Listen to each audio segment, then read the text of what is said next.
un État régulateur qui, dans certaines situations, peut intervenir pour faire en sorte que ce soit bénéfique aux citoyens et à l'économie en général. Alors pourquoi je pose la question? C'est tout simplement parce que très récemment, un collectif s'est érigé pour dire que il y a eu tromperie dans cette diminution, dans la mesure où on a déshabillé Paul pour habiller Jean, puisque la durée de concession va donc aller de 25 à 35 ans. Est-ce qu'il n'y a pas de tromperie dans tout ceci? Bon, non, je ne pense pas. Ce qui était l'objet, c'était la réduction du coût, et c'est effectif. Donc les autres sujets sont... On réduit le coût, mais on augmente oui, la concession, mais d'abord, il faudrait qu'il y ait une confirmation officielle de cette information, ce qui n'est pas le cas. Ce qu'on peut dire aujourd'hui pour nous en satisfaire, c'est que le coût de l'autoroute à péage a été baissé. Et de ce point de vue, nous ne pouvons que nous en satisfaire. Alors, baissé, c'était juste après l'inauguration du nouveau tronçon Ila Touba de cette nouvelle autoroute. Alors, inaugurer, vous ne faites qu'inaugurer depuis un certain temps. Benno Bokk Yakaar, le président sortant, candidat à la candidature. Oui, assurément. Vous savez, véritablement, il est désormais clair que le Sénégal est engagé de façon irréversible vers un cap qui le conduit inexorablement vers l'émergence. Puisque tous les ratios à la fois économiques, mais aussi la logique de maillage infrastructurel du pays informent sur l'ambition de l'homme qui dirige et qui préside aux destinées de notre peuple aujourd'hui.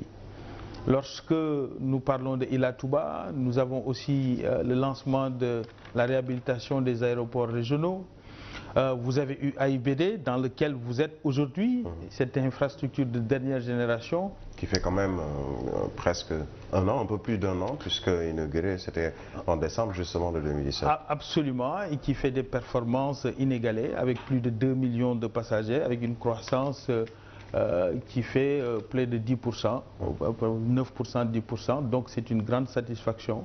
La clientèle, que ce soit les compagnies aériennes mais aussi les passagers, nous donne des retours assez favorables.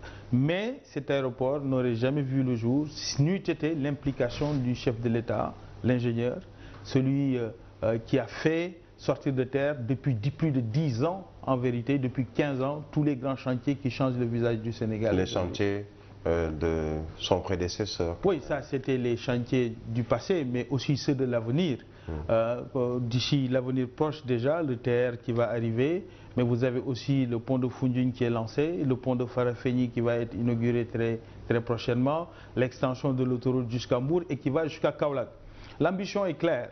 L'ambition est claire, c'est de plonger le Sénégal dans le cercle restreint des pays émergents, autour d'une croissance forte, inclusive, durable, mais aussi autour d'une vision d'un développement du capital humain à travers des programmes de formation qui sont adaptés au marché des investissements internationaux. L'aménagement du territoire, que ce soit le pôle urbain de Diamniadio, mais également les zones économiques spéciales de Sandiara, de Diass ici, qui vont progressivement voir le jour. Les infrastructures d'envergure du futur proche, que ce soit le port de Ndayane et consorts, véritablement, tous les voyants sont au vert. On peut être satisfait. Vous êtes dans votre rôle en tant que coordonnateur du groupe de communication, au pôle de communication de Benno Bokk Yakaar. Alors, pourquoi inaugurer à un moment où on est à, disons, quelques semaines de la présidentielle? Pourquoi n'avoir pas attendu après? Ou est-ce que c'est d'abord un dividende politique qui est recherché comme le craignent notamment certains de l'opposition? Mais vous ne vous rendez pas compte, M. Touré, que depuis 2011, le président Macky Sall ne fait qu'inaugurer. Nous avons pensé au CICAD, nous avons pensé à AIBD il y a un an, il y a la gare aux gros porteurs, le centre d'exposition, Dakar Arena. C'est un processus intégré, en vérité. Les infrastructures qui sont mises en œuvre de façon très cohérente, intelligente, structurante et bien aménagée du point de vue de la géographie économique du pays, des zones de production, etc. Et vous parlez de l'inauguration. C'était des nécessités. Absolument, vous parlez des grandes infrastructures, mais il y a aussi les pistes rurales, l'hydraulique rurale, mais également le taux de couverture en termes d'électrification rurale qui bat tous les records. C'est un pays qui est en mouvement et qui est mobilisé, et c'est fort justement à la faveur de cette mobilisation du peuple sénégalais qui travaille que les bailleurs de fonds et les partenaires du Sénégal ne se sont pas trompés. Là où le Sénégal demandait pour la phase 2 du plan PSE. Sénégal émergent, nous nous sommes retrouvés avec une confiance qui va au-delà de nos espérances. Vous glorifiez finalement de ce surplus de 2800 à 7000 et quelques milliards de francs CFA. On a vu que d'autres pays également de la sous-région ont eu à bénéficier de cette confiance des bailleurs de fonds. Est-ce que ce n'est pas trop vouloir se glorifier Nous n'avons pas dit que nous étions les seuls à avoir la confiance des institutions financières internationales et des partenaires. Nous avons juste dit que véritablement, aujourd'hui, le Sénégal fait confiance, le Sénégal a un rayonnement international, le Sénégal rassure les partenaires financiers et les partenaires internationaux.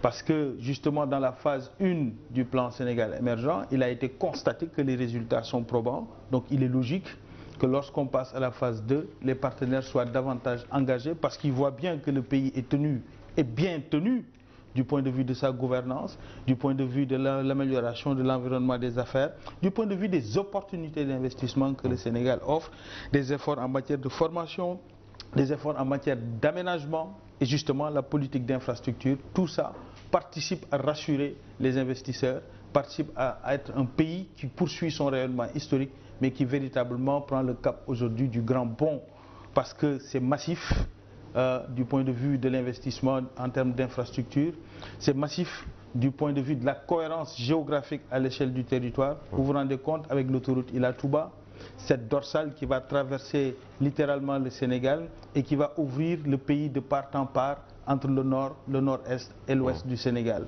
C'est ça le développement économique. Et d'abord ces infrastructures-là qui vont permettre de faciliter la circulation des personnes et des biens, et à partir de là, forcément la créativité nationale va suivre et le Sénégal deviendra une terre d'opportunité et une terre d'investissement pour l'international. Alors on a l'impression que les Sénégalais, le Sénégalais lambda, le citoyen sénégalais n'est pas réellement au fait de tout ce qui s'est fait depuis 2012. Vous êtes de la cellule de communication de la coalition Benno Bokk Yakaar que vous coordonnez aujourd'hui. On a l'impression qu'il faut nécessairement que le chef de l'État, Macky Sall, soit au devant pour communiquer autour de ce qu'il est en train de réaliser, lui et son gouvernement. N'est-ce pas là quelque chose qui manque au niveau de sa communication? Il écrit un livre, c'est lui-même qui va au charbon pour inaugurer et faire des discours. Cela veut dire que la communication ne passe pas forcément derrière. Oh, je pense que pour l'essentiel, lorsque vous parlez aux Sénégalais, ils savent que nous avons réduit les coupures d'électricité, pour ne pas dire que nous les avons anéanties. Je pense que pour l'essentiel des Sénégalais, ils savent ce que veut dire la couverture maladie universelle. Je pense que pour l'essentiel des Sénégalais, les bourses de sécurité familiale, ils savent ce que ça signifie. D'ailleurs, on nous a accusé d'overdose de chiffres. Ça veut dire que les gens savent ce que nous avons réalisé. Et du côté de l'opposition, ils refusent littéralement le débat sur le bilan. Donc ce n'est pas le caractère, en vérité, information qui ne fonctionne pas. D'ailleurs, c'est le caractère massif et impressionnant des réalisations qu'on ne veut pas aborder. La vraie question, c'est de savoir quelle est la prospective. Où va le président Macky Sall? Quelle est sa promesse? Et c'est ça, justement, les sujets qui vont venir. Sa promesse, c'est dans le plan Sénégal émergent pour une grande part. C'est aussi les initiatives qu'il a annoncées à l'occasion, les 5 initiatives qu'il a annoncées à l'occasion du congrès d'investiture. C'est ça le cap. In fine, en 2035, le Sénégal doit devenir un pays qui marche, ou en tout cas qui est déjà dans le plein emploi, dans la croissance durable et inclusive, et un pays prospère, dans une société démocratique et ouverte. Voilà l'ambition, voilà pourquoi nous devons tous nous mobiliser autour de ce projet. Parce que c'est un projet ambitieux et c'est le monde qui regarde le Sénégal aujourd'hui, tant l'ambition est grande et manifeste par des réalisations probantes que personne ne peut nier, du point de vue des pistes rurales, du point de vue de l'équipement, du point de vue de l'équipement rural, mais aussi du point de vue de la production agricole qui est impressionnante. Tous les secteurs de la production agricole dans le pays, en moins de 7 ans, ont été doublés ou triplés, que ce soit sur la pomme de terre, sur les oignons, mais surtout sur l'arachide, le riz. Chaque jour, on importe de moins en moins de riz dans ce pays. Mais cette baraka, entre guillemets, doit se ressentir au niveau des populations. Ah oui. Pas besoin de tout le temps communiquer autour de ça. Vous parlez de overdose de chiffres, etc. Voilà la contradiction. Vous dites une chose et son contraire, et je vous le concède, c'est massif et c'est impressionnant. C'est pour ça que nous devons, et nous y travaillons, en tout cas définir les contours d'une image prospective. Ça veut dire comment on va aller vers l'avenir à partir de ce qui est en train d'être fait. Mais personne ne peut dire qu'il ne ressent pas la faiblesse, en tout cas la maîtrise de l'énergie dans le pays. Les coupures d'électricité, c'était tous les jours. Personne ne peut dire qu'il ne ressent pas le maillage infrastructurel dans le pays. Ila Touba, lorsqu'on l'emprunte, on voit bien ce que ça signifie. Ne parlez surtout pas du TER. Hein? Ah mais si, nous allons parler du TER. Le TER, d'ici quelques semaines, va être ouvert. Et ce sera aussi un saut dans la modernité. Plusieurs milliards de francs CFA dépensés pour quelques kilomètres qui ne viendront même pas ici. Oui, je pense qu'il faut sur le TER se souvenir simplement que l'autoroute qui est connue, l'autoroute Dakar AIBD, avait déjà l'État du Sénégal avait une vision déjà sur ce tracé depuis une trentaine d'années, mais ça n'avait pas été réalisé. Le rôle de l'État, c'est de planifier et d'anticiper, agir dans la prospective. Combien de gens, combien de Sénégalais vont habiter entre AIBD, Diamniadio, Thiès et la côte Sendou-Ndayane d'ici 35-40 ans, près du quart de la population du Sénégal? Comment organiser cette mobilité urbaine? Comment organiser cette dynamique en termes d'aménagement et qui permettent aux Sénégalais d'aller faire leur va-et-vient en parfait confort? Comment faire en sorte que Dakar ne soit pas un bidonville dans 50 ans parce que la mobilité urbaine n'est pas assurée? Voilà la question. L'autoroute qui a été construite il y a un peu moins de 10 ans, aujourd'hui vous avez vu les bouchons là-dedans. Ça veut dire que la croissance démographique va vite. Il faut que nous, on puisse anticiper, non pas uniquement pour nous, contemporains d'aujourd'hui, mais pour nos enfants demain, pour nos petits-enfants demain, qui devront vivre autour de cet environnement et qui se poseront la question de savoir qu'est-ce que nos ancêtres, nos pères ont fait pour qu'aujourd'hui, nous puissions vivre dans un cadre à la fois de confort, mais aussi qui permette la performance économique. C'est à cette question que répond le TER. Évidemment, ceux qui sont dans le pays comptant, dans la réalisation d'aujourd'hui, qui ne sont pas dans le liguey Elek, ils n'auront jamais cette perception. Il s'agit de qui? Vous parlez de l'opposition? Tous ceux qui dénoncent l'opportunité du TER, c'est parce qu'ils n'ont pas cette vision prospective. C'est pas seulement l'opportunité qui a été dénoncée, puisque je le rappelle, on nous parle de plusieurs milliards qui ont été consacrés à la construction de ce train express régional. Si on fait une comparaison avec ce qui se passe un peu au Maroc, où pour bien moins, on a eu beaucoup plus en matière de kilométrage, cela veut dire qu'il y a quand même quelque chose qui ne va pas. Oui, là aussi il y a un problème d'honnêteté intellectuelle, si je puis parler ainsi, parce que ce n'est pas les mêmes infrastructures, ce n'est pas les mêmes projets. Au Maroc, nous avons une infrastructure qui est sur une géographie différente, qui est un TGV. Au Nigeria, c'est autre chose, c'est un sens unique. Nous, c'est sur 2 voies, avec une vitesse qui est supérieure aux 2 trains qui sont décrits. Donc, ce n'est pas la même chose. Je pense que véritablement, le TER a un coût qui est normal, a un coût qui est effectivement proportionnel à la qualité de l'infrastructure, et surtout, c'est fait par une expertise avérée. Vous savez, il ne faut pas se recouvrir. Expertise étrangère. Hein? Oui, bien sûr, mais parce qu'évidemment, il n'y a pas une entreprise de la taille d'Alstom dans le pays, ça c'est évident. Mais en plus, ce qu'il faut préciser, il y a plus de 5 compagnies nationales qui travaillent, parce que c'est plusieurs lots le chantier. Et il y a plus de 5 lots qui sont gérés par des entreprises nationales. De ce point de vue, il y a une polémique qui n'est pas fondée. Mais la seule chose qui vaille, c'est d'imaginer aujourd'hui qu'il y ait un train de cette modernité dans notre pays. Ça devrait appeler à une fierté. C'est une fierté. Oui, alors, parce que d'ici peu, en moins de 3/4 d'heure, quelqu'un pourrait quitter, en moins de 20 minutes même, je crois, pourrait quitter Diamniadio pour aller à Dakar et le soir faire le même trajet inverse dans des conditions de confort et pour un prix qui défie toute concurrence, près de 1500 francs, je crois, ou quelque chose comme ça. C'est une révolution pour notre pays. Rendez-vous compte que quasiment depuis l'indépendance, le train avait fini par disparaître dans notre pays. C'est inacceptable. C'est inacceptable. C'est véritablement un chemin à rebours que nous sommes en train de prendre pour reprendre en main à la fois notre territoire, le territoire national en termes de maillage infrastructurel, notre économie et notre projection vers l'avenir. Mais pourquoi ne pas relancer le Dakar-Bamako ferroviaire, comme on l'appelle, le train aujourd'hui Thiès, que l'on appelait la cité des deux rails ou trois? Mais c'est exactement ça. Ce n'est presque plus le cas Mais aujourd'hui. c'est exactement Les ça. travailleurs du train à Thiès qui sont restés plusieurs mois, qui demandent encore à on ne les entend plus. C'est parce qu'eux, ils sont informés. Ils savent très bien que le projet du rail, c'est de réhabiliter le rail à travers le territoire national. Comment on veut le faire pour les aéroports? Exactement, exactement. On fait renaître les infrastructures coloniaux qui étaient en léthargie et qu'on met au service d'une économie endogène. Jusqu'à présent, les infrastructures qui avaient été construites étaient construites pour construire, pour extraire nos matières premières et les envoyer à l'étranger. Désormais, nous construisons notre économie pour un développement endogène. C'est pour ça que les infrastructures telles que le PUDC sont d'abord la priorité. Ceux qui vivent à l'intérieur des territoires, qu'ils aient les niveaux d'équipement, qu'on les accompagne sur l'agriculture, qu'on constitue les conditions d'une véritable économie rurale à l'intérieur du pays. Mais aussi leur permettre, à travers le train, avec sa réhabilitation qui va aller jusqu'à Bamako, ça c'est acquis, mais également les routes, les autoroutes qui vont permettre véritablement de faire respirer le Sénégal. Une situation inédite depuis l'indépendance. Les grosses infrastructures, on prend le cas de l'AIBD, l'aéroport international Blaise Diagne. Je rappelle que nous enregistrons cette émission ici même. Une infrastructure dirigée ou gérée d'abord par des étrangers. C'est vrai, vous êtes le secrétaire général de l'IMAC, de l'AS, donc l'IMAC AIBD Souma, mais on sent plus la présence des étrangers dans toutes les infrastructures aujourd'hui au Sénégal. Est-ce que ce nationalisme ne devrait pas primer? En tout cas, pour ce qui concerne l'aéroport, vous avez vous-même dans votre discours remarqué la contradiction de ce que vous dites. Vous êtes secrétaire général, d'accord. Je suis dirigeant. Vous êtes le numéro 2. Je suis dirigeant de cette entreprise, je suis le numéro 2. C'est pas pour rien. Le numéro 1, il est turc.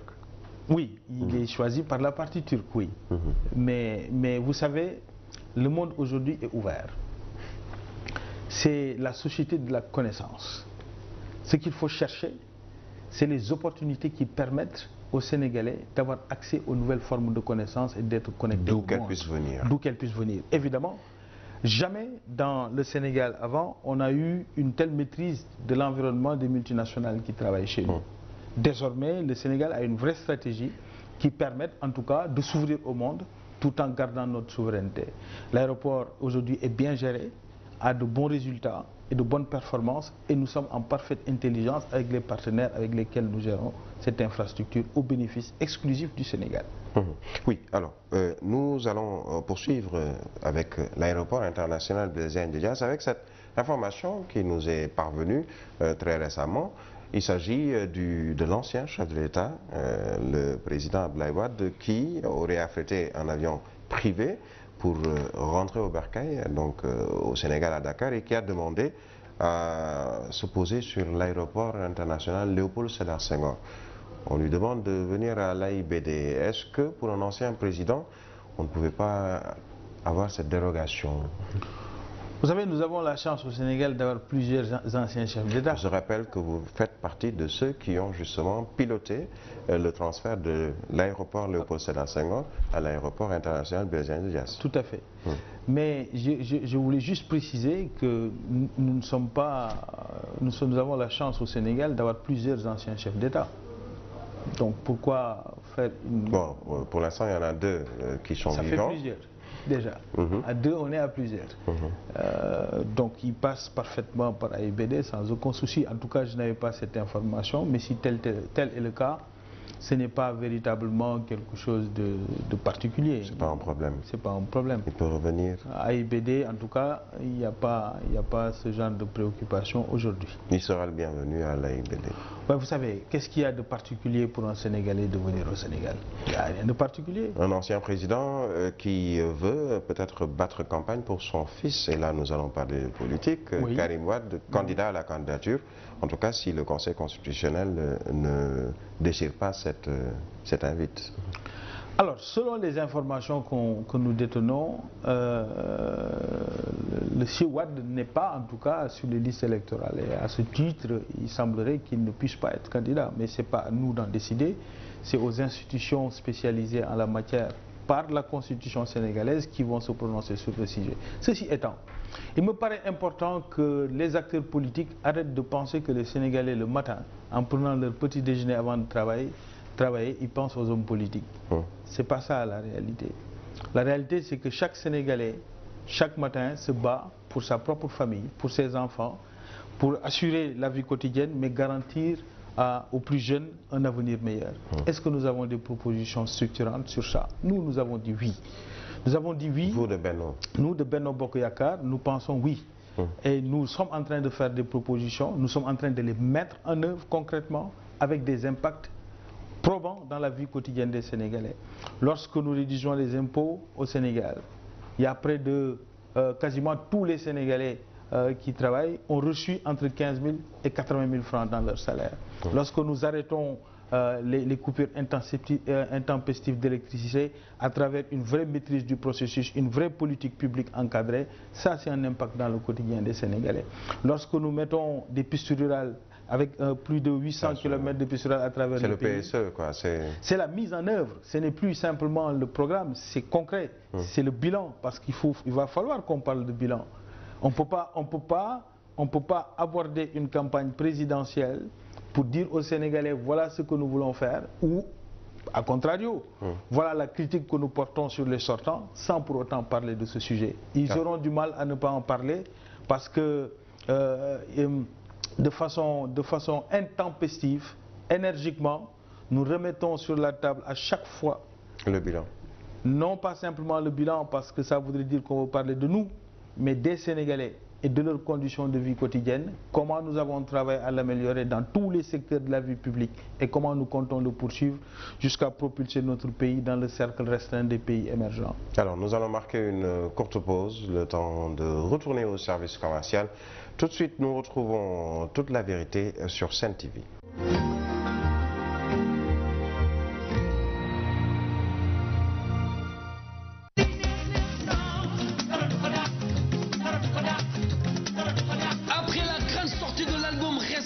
De la star planétaire Youssou Ndour, voici le premier grand bal de l'année 2019. ñu ne fan lay xewee stade Caroline Faye de Mbour. li ko dalee Thiès jàpp si Boxotaan jaar Pout Tañañal ñëpp dañuy daal di àndandoo nag daal di dugg nag biir Petite Côte fan lañ jëm Petite Côte. stade Caroline Faye de Mbour pour la première fois théâtre 2019 bi grand bal bi njëkk Youssou Ndour ne waa Mbour yéen a aye entrée unique 3000 VIP 5000 ak 10 000. waaye jàppal li ma lay bëgg a wax mbir mi du concert ñu ne grand bal kon nag sañse leen ba mel ni jant di sax ci bëccëg ak Youssou ma jigéen Ndour.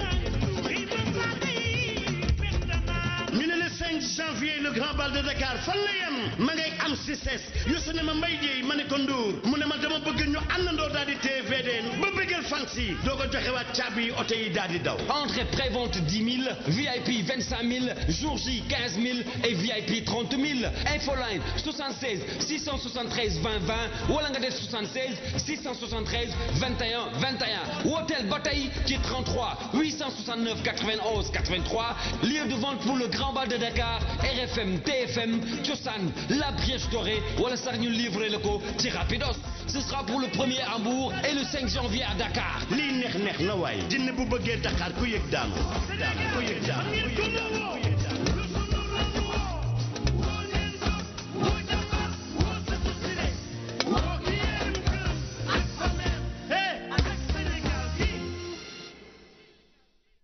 Bienvenue à la grande soirée de gala de l'intégration africaine sous le parrainage de son Excellence Monsieur Macky Sall, président de la République du Sénégal, de Monsieur Mohamed Boun Abdallah Dionne, Premier ministre du Sénégal et chef du gouvernement, et l'ensemble des membres du gouvernement. Le FOGECA organise son traditionnel gala de l'intégration le samedi 19 janvier à l'hôtel King Fahd Palace à Dakar. Invité exceptionnel, Monsieur James Nambo en provenance d'Afrique du Sud. Welcome, Ernest James Nambo to Dakar, Sénégal. Événement de grande portée culturelle, ce gala de l'intégration africaine a pour objectif de valoriser les richesses culturelles dont regorge notre beau continent, l'Afrique. L'occasion sera donnée aux invités de vivre l'effervescence d'une nuit musicale au style 100% africain, dans une ambiance conviviale et glamour. Le gala du Fojeka se veut être le rendez-vous par excellence du secteur privé africain, des autorités publiques, des institutions et organisations régionales et sous-régionales. C'est aussi l'occasion de primer les chefs d'entreprise qui se sont distingués au cours de l'année 2018. Pour cette édition, le gala sera animé par le couple malien Bassekou Kouyaté et Ami Sakho du Mali. Et là,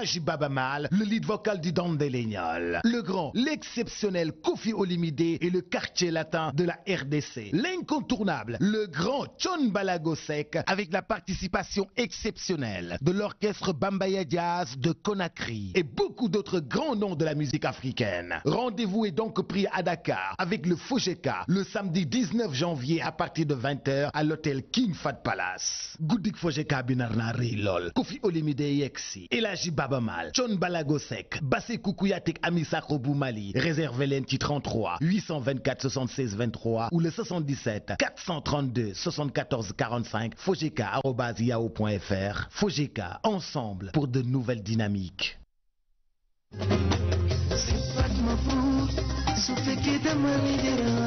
L'association 2AH, association aide humanitaire, vous invite à la grande soirée de collecte de fonds. Soirée bo xamni dañ ci collecter ay fonds ngir jappalé ñi nga xamni ñom ñoko soxla muy doon le 30 décembre à la place du souvenir. Oui, Wally Ballago Seck au sommet de son art.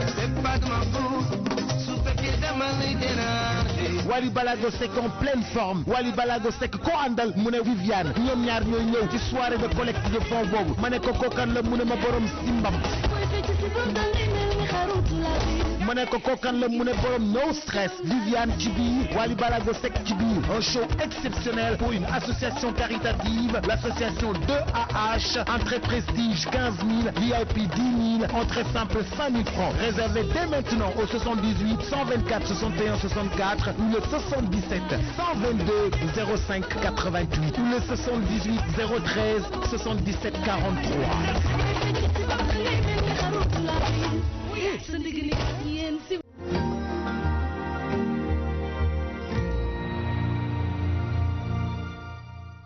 Merci de nous retrouver. La suite de toute la vérité, toujours avec notre invité ici, où l'on l'a trouvé dans son bureau à l'aéroport international Blaise Diagne, Pape Mao Diouf. On parlait tout à l'heure de ce bilan. Il y a une certaine frénésie pour vous du pouvoir, Benno Bokk Yakaar, à vouloir très rapidement, avant l'échéance électorale du 24 février, proposer et montrer ce bilan. Est-ce qu'il faut réellement en parler et tout simplement laisser les Sénégalais voir d'eux-mêmes? Il faut les deux. Il faut laisser les Sénégalais voir d'eux-mêmes, mais il faut aussi leur parler pour savoir quel est le ressenti. Vous savez... Le premier à en parler, c'est le chef de l'État qui écrit même un livre pour... bon, oui, le livre n'était pas pour montrer qui il est et ce qu'il veut et ce qu'il a fait. Oui, il a partagé un peu de lui-même, parce qu'il ne parle pas que du bilan, il en parle un tout petit peu, mais il parle surtout de sa perspective, lui, de son parcours. Il est normal, lorsque vous présidez au destiné de 15 millions de Sénégalais, que de temps à autre, vous preniez le temps de partager un peu de vous-même. Et c'est ce qu'il a, je crois, essayé de faire à travers cet ouvrage. On a ouvert la parenthèse, on va peut-être rester dans cette parenthèse avant de revenir à la fin. Partager avec les Sénégalais, cela suppose déjà parler à sa presse, s'entretenir avec les Sénégalais de vive voix, mais très souvent, vous êtes expert en communication, son rôle c'est surtout d'aller vers les médias étrangers pour s'épancher sur ce qui devait concerner directement les Sénégalais. Moi, je crois que c'est un peu exagéré ce jugement que j'ai bien souvent entendu. Hein. La preuve, il y a eu une séance de dédicace ouverte à la presse nationale et ça a été l'occasion de parler de bien d'autres sujets. Il y a eu, je crois, il y a quelque temps, un entretien avec un journal local, pour ne pas le citer, l'AS. Ça arrive de temps à autre. Maintenant, selon certaines opportunités, avec des questions qui sont posées à l'international, parce que le monde est aussi globalisé aujourd'hui, hein, mais c'est normal qu'il puisse, si l'occasion s'exprimer à des... Voilà, donc ça c'était une parenthèse, on la referme. Pour revenir sur ces réalisations et ce trop plein d'informations que vous voulez toujours donner concernant votre bilan à quelques encablures de la présidentielle. Oui, je pense qu'il est important de rappeler aussi que pour la plupart des infrastructures qui sont actuelles, vous ne verrez pas de difficultés liées au contrat ou consort. Par exemple, sur le contrat de l'autoroute, principalement, ça n'a pas été fait avec nous. Nous sommes en train de manager un contrat qui avait été signé au préalable. Sur la durée de la concession, qui est passée de 25 à 35 ans, en tout cas. Ce qui est important, ça c'est à préciser, hein, j'ai pas d'information officielle. En tout cas, ce qui a été réussi, c'est de baisser le coût et nous ne pouvons que nous en satisfaire de ce point de vue-là. Voilà. Alors, on va vers la présidentielle. C'est un sujet qui intéresse tous les Sénégalais puisque vraiment on est plein dedans. Présentement, depuis vendredi, il y a cet exercice de comptage et vérification des données et autres chiffres qui ont été donnés par les différents candidats à la candidature. Aujourd'hui, on va vers une présidentielle avec, si en tout cas les candidats sont maintenus, 27 candidats ou un peu moins. Cela est un peu différent des 5 annoncés par le Premier ministre. Oui, ça montre aussi que nous avons des institutions qui fonctionnent d'abord et que ceux qui vont décider à la fin du procès, ce sera le Conseil constitutionnel. D'abord, c'est aussi toujours des candidats à la candidature. C'est finalement le Conseil constitutionnel qui va dire quel est le nombre de candidats qui vont être retenus. Mais d'abord se féliciter du parrainage.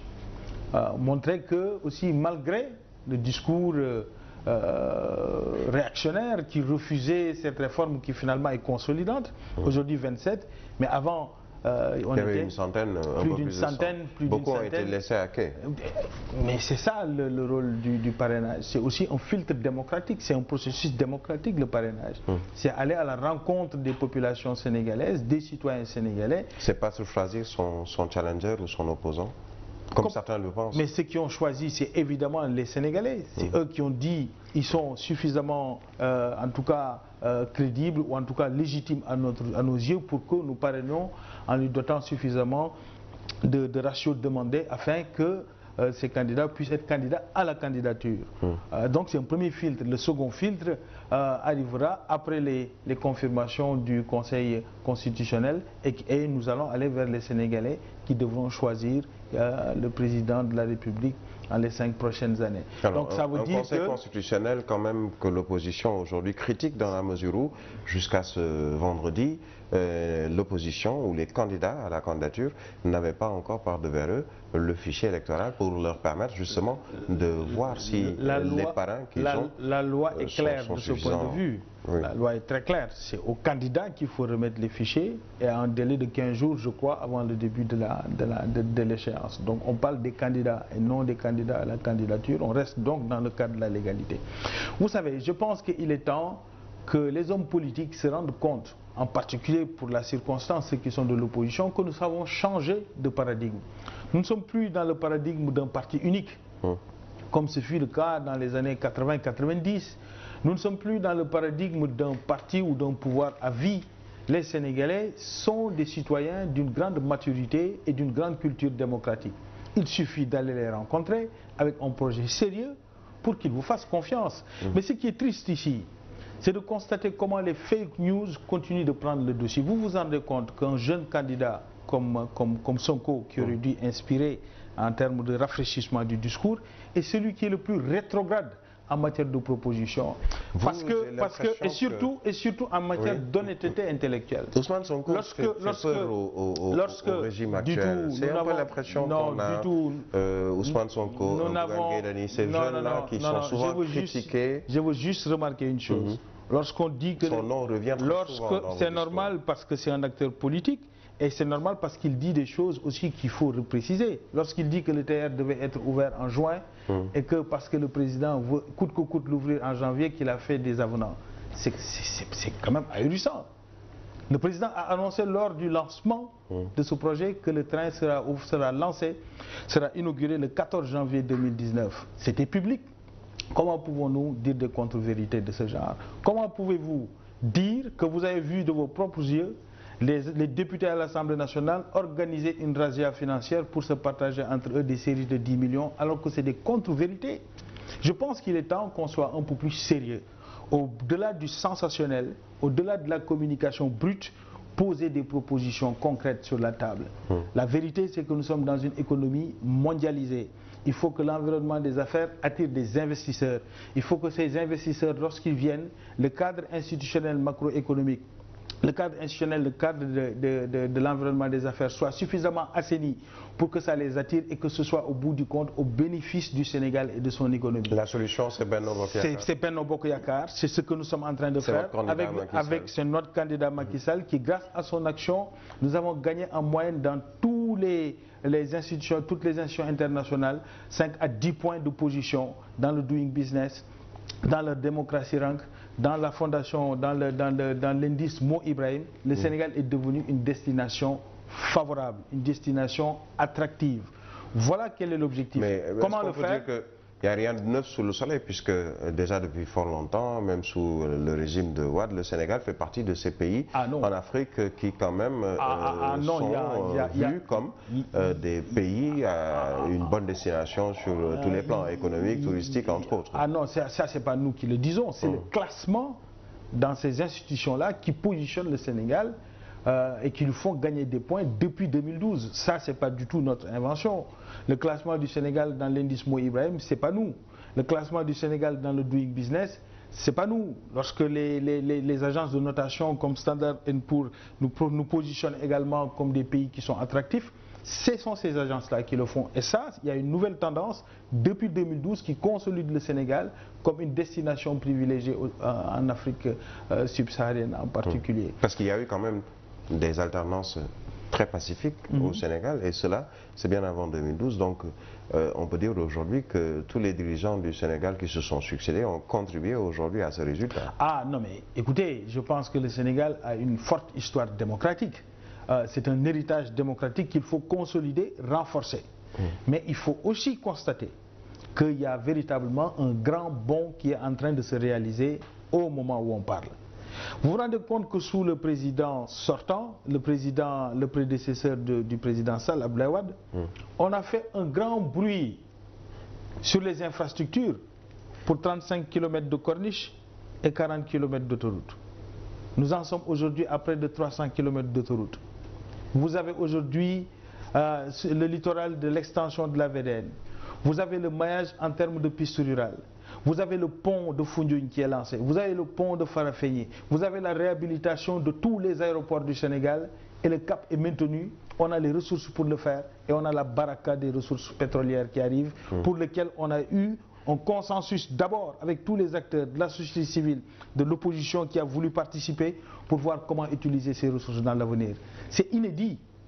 La baraka des ressources pétrolières. Ce qui manque aujourd'hui... Il faut nécessairement que Benno Bokk Yakaar, le président Macky Sall, puisse justement gérer ces ressources pétrolières. C'est l'impression qu'on a. Ce qui manque aujourd'hui, c'est qu'on fixe suffisamment cette révolution en termes infrastructurels. C'est ambitieux. Je vous le dis encore une fois, le président Wade a réalisé une corniche et 40 km d'autoroute. Nous avons dépassé complètement ce paradigme, on n'en est pas là.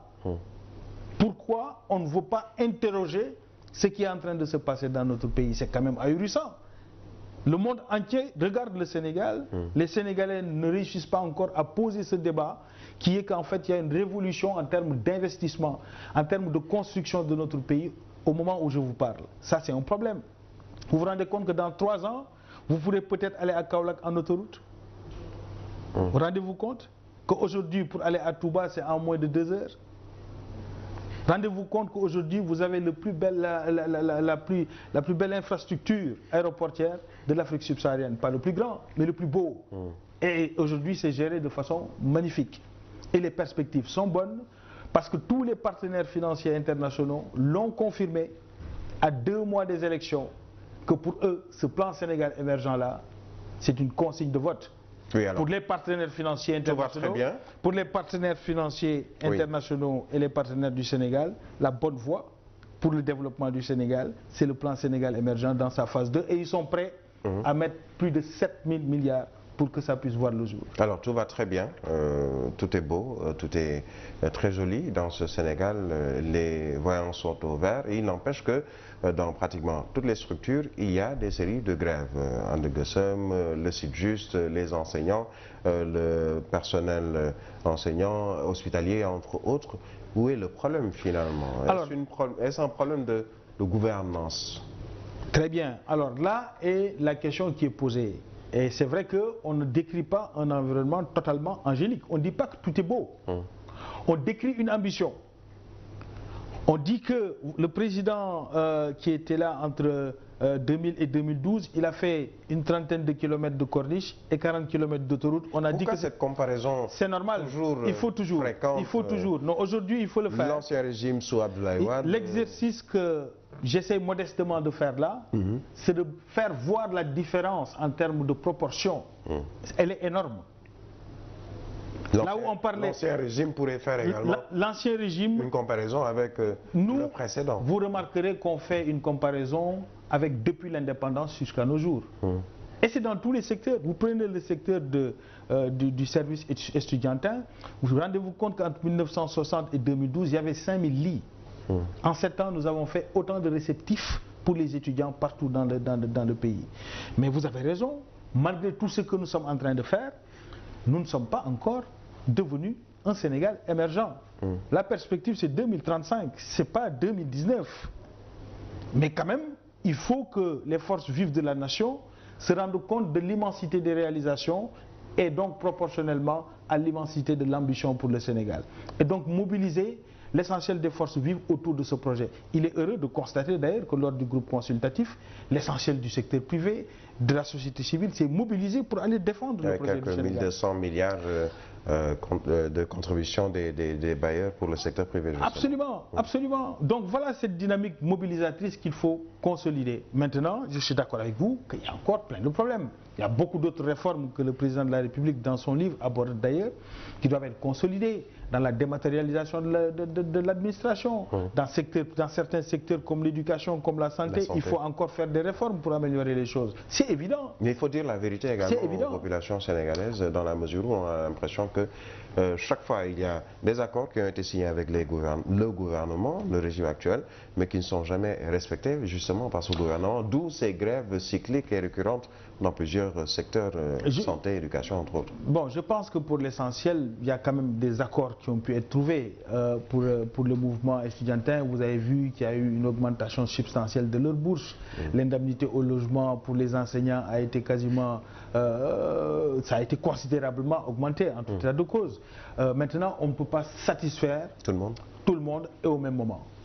Les choses vont aller pas à pas. Mais surtout, je pense qu'il est plus que jamais que les Sénégalais et nos compatriotes réalisent que jamais dans notre pays, nous n'avons eu autant de réalisations massives, structurantes, intelligentes et avec comme seul et strict objectif appuyer l'économie du Sénégal et améliorer les conditions de vie des Sénégalais. Et ce faisant, se mobiliser autour de ce projet, autour de la phase 2 du PSE, autour des réalisations à venir. Et c'est tellement vrai que c'est visible à l'œil nu. Vous vous rendez compte, il y a 2 ans, on vous promettait Dakar Arena, c'est aujourd'hui visible. On vous promettait la gare aux porteurs, c'est aujourd'hui visible. On vous promettait le pôle industriel de Diamniadio, c'est aujourd'hui visible avec des jeunes, plus de 1500 Sénégalais qui sont en train de travailler là-bas et progressivement ça va augmenter davantage. On vous promet aujourd'hui un stade omnisport de 60 000 places qui sera à Diamniadio. Voilà pourquoi je pense... À inaugurer juste après la présidentielle. Oui, bien sûr. Parce que nous restons convaincus et nous avons foi au président Sall et nous savons que les Sénégalais aussi sauront avoir le discernement nécessaire et comprendre que le cap qui est pris est le bon cap pour régler définitivement les problèmes du Sénégal en termes de ressources, en termes de prospérité et les Sénégalais sont suffisamment intelligents, donc vous l'aider pour le maintenir au pouvoir, c'est ça? Alors je pense que les Sénégalais ont suffisamment de bon sens et de discernement pour voir le vrai et l'ivraie. entre celui qui te propose un projet structurant, qui a déjà réalisé des choses concrètes, et entre les autres qui sont dans la calomnie, dans la rumeur, dans l'intox en général du point de vue de l'information, il n'y a pas photo. Je reste convaincu que la majorité des Sénégalais, le matin, ne se lèvent pas en pensant que ce que les hommes politiques pensent d'eux. Par contre, ce qui se pose comme question, c'est comment on fait pour réaliser leurs conditions de vie au quotidien. Et de ce point de vue, nous avons fait des propositions, nous les avons transformées en réalité et nous faisons avec le président Sall une promesse que d'ici 2035, le Sénégal va résolument intégrer le club sélectif des pays dits émergents. Parce que simplement... Vous comptez sur le pétrole et sur le gaz? Alors, vous vous rendez compte que lorsque la promesse a été faite par le président Sall, on ne parlait pas encore de pétrole et de gaz. Entre-temps, la baraka aidant, nous sommes dans un pays très spirituel. Ça veut dire que aussi la main de Dieu s'en mêle. Et de ce point de vue, on ne peut que s'en satisfaire.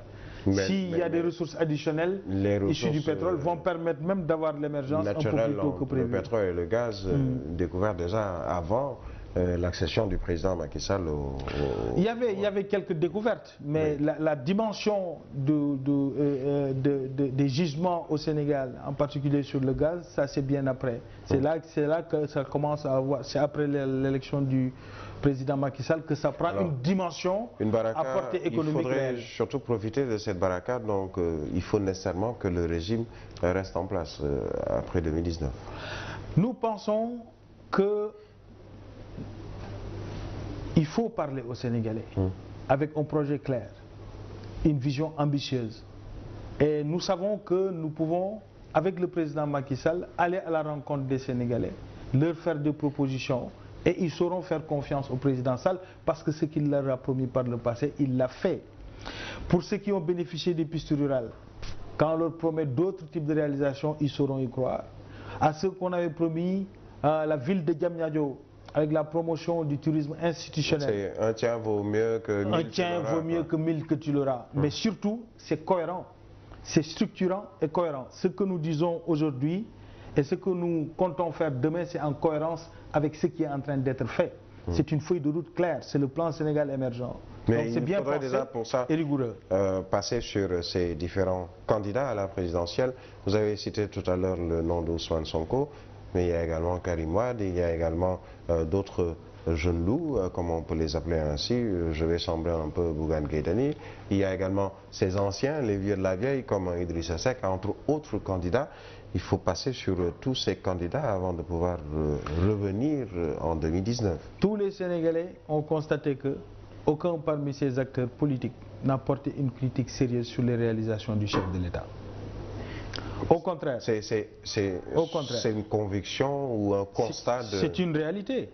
Aucun d'entre eux n'a critiqué les réalisations du chef de l'État sur ses options du mix énergétique, sur l'équilibre de la fourniture en électricité, sur les politiques agricoles, sur la politique infrastructurelle. Personne n'a porté une critique sur la vision du plan Sénégal émergent. Personne. Donc de ce point de vue-là, je reste convaincu que nous pouvons aller il sera candidat quand même, il est candidat. Nous pouvons aller, en tout cas pour répondre à votre question, dans ces élections, dans la tradition démocratique nationale que nous avons. Nous n'avons jamais eu d'élection présidentielle sans candidat au présidentiel. Il y aura des candidats, mais force doit rester la force de l'argumentaire. Chacun doit proposer un projet. Nous, en tout cas, on s'accroche de façon forte et tenace à notre projet pour le Sénégal et pour les Sénégalais. Bien évidemment, nous serons dans une culture démocratique comme ça a toujours été le cas, mais nous serons déterminés dans le combat. Alors la démocratie voudrait que justement tous ceux qui sont candidats, en tout cas si le Conseil constitutionnel valide leur candidature, puissent faire face au régime sortant, au président sortant Macky Sall. Vous avez cité aujourd'hui tout à l'heure Karim Wade, un nom que vous du régime ne citez pas régulièrement, en tout cas pas en bon. Oui, non, mais j'ai juste dit qu'il a demandé aux partenaires de ne pas appuyer le Sénégal. Maintenant, s'il est candidat ou pas, était dans son rôle. Comme je vous l'ai dit tout à l'heure... Il était dans son rôle. Je ne crois pas. Il y a certaines questions dans des pays qui sont d'une grande démocratie qui ne relèvent pas de la politique politicienne.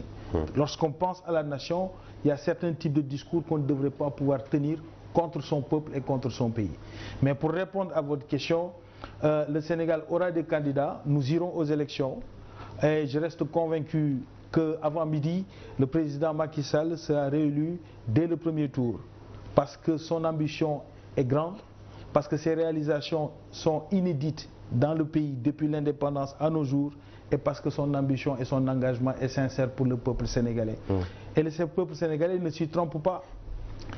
La coalition Benno Bokk Yakaar et les alliés du président ont gagné toutes les élections au suffrage universel de 2012 jusqu'à aujourd'hui. Et c'est parce que ces réalisations, ils le sentent dans leur vie au quotidien.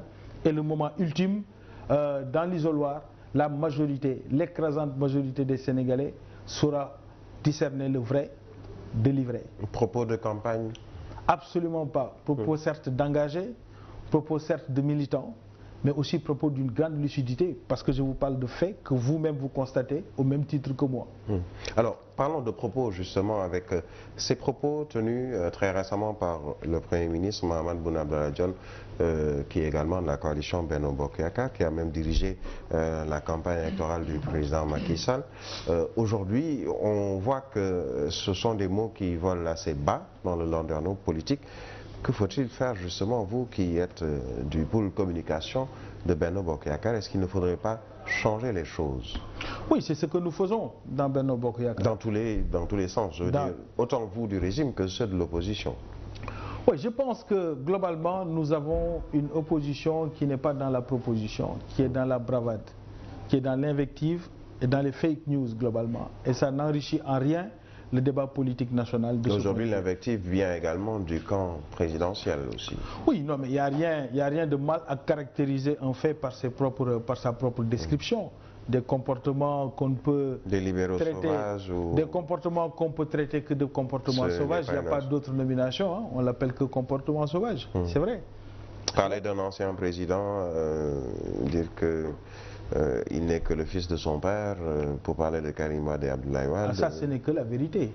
M. Wade n'est que le fils du père Wade. Ça, c'est la vérité. Il n'est détenteur d'aucune légitimité politique dans le pays, où que ce soit. Et il ne l'a jamais été. Vous avez peur de certains candidats aujourd'hui? Nous avons peur que d'une chose, de ne pas satisfaire les Sénégalais. C'est la seule conviction que nous apprend, en tout cas le leader de la coalition Benno Bokk Yakaar, le président Macky Sall. Sa seule préoccupation, 24 heures sur 24, c'est ceux qui n'avaient pas d'électricité puissent l'avoir. Avec le taux d'électrification rurale qui a été... Il a quand même trouvé le temps d'écrire un livre. Hein? Oui, ça c'est de l'organisation. Il suffit juste de s'organiser pour pouvoir le faire. Et c'est bon d'ailleurs. Il n'y a pas un nègre derrière pour... Non, vous savez, ça c'est un faux débat, parce qu'en vérité, ce qu'il relate dans le livre, c'est du vécu, c'est son vécu. Donc c'est pas la question, c'est son livre. N'avez-vous pas écrit le livre de... Moi, non. Non, c'est trop me prêter. C'est trop me prêter. Non, je crois que le président Macky Sall a lui-même voulu partager son expérience, son parcours, et qui est par ailleurs le parcours de presque tous les Sénégalais. Le parcours de Macky Sall, lorsqu'il parle de son passage, des relations avec son père, des valeurs qu'il lui a inculquées et comment ça l'a aidé à vivre, ça pourrait être le parcours d'un Bougane Gueye Dany ou d'un autre. C'est exactement ce dans quoi nous avons été trempés dans la pure tradition sénégalaise. C'est le numéro 1, le président Macky Sall. C'est le premier Sénégalais, à proprement dit totalement sénégalais, qui n'a pas eu la main autre dans sa formation que la formation de l'État du Sénégal, qui préside aux destinées du Sénégal. C'est pour ça que partager son expérience, vous, Birahim, comme moi, nous nous retrouvons dans régulièrement certains passages qu'il raconte. C'est l'histoire du Sénégal qu'il raconte à travers sa personne. Oui, désormais au Sénégal, on peut naître d'une famille modeste, croire en son étoile, se battre, s'impliquer pour la transformation de son pays en bien et présider aux destinées du Sénégal et réaliser des choses exceptionnelles qui n'ont jamais été faites dans le pays depuis notre indépendance, il y a plus de 58 ans. Alors j'ai envie de vous poser une question plutôt personnelle. Pape Mahawa Diouf, qu'est-ce qui vous a poussé à rentrer dans la politique avec le cursus que vous avez eu, notamment sur le plan scolaire, ingénierie, etc. Qu'est-ce qui vous a poussé à... Alors moi je suis d'abord, j'ai grandi, c'est vrai qu'on ne me pose pas beaucoup la question, c'est inédit. Bon, moi j'ai grandi à Ziguinchor, avec mes parents qui travaillaient dans le monde des ONG. Alors j'ai eu mon bac au lycée Djignabo, mais déjà au lycée Djignabo, j'étais leader syndical du mouvement de grève entre 97 et 98. Vous êtes politicien depuis... Je baignais déjà dans l'environnement. Je passe un bonjour d'ailleurs à mon proviseur de l'époque, M. Noua Sissé, et Madame Sissé, Madame Naboumal, qui, avec d'autres, nous ont encadrés, éduqués et donné des valeurs très importantes. Et aussi mes parents qui sont aussi des engagés et qui l'ont été très tôt dans leur vie. Donc en Europe aussi, j'ai eu le même parcours en tant qu'étudiant. J'ai fréquenté un peu les milieux de l'extrême gauche, mais tout en étant militant du PDS en même temps. Donc j'ai démissionné du PDS en 2007 parce que justement, je n'étais pas d'accord du tout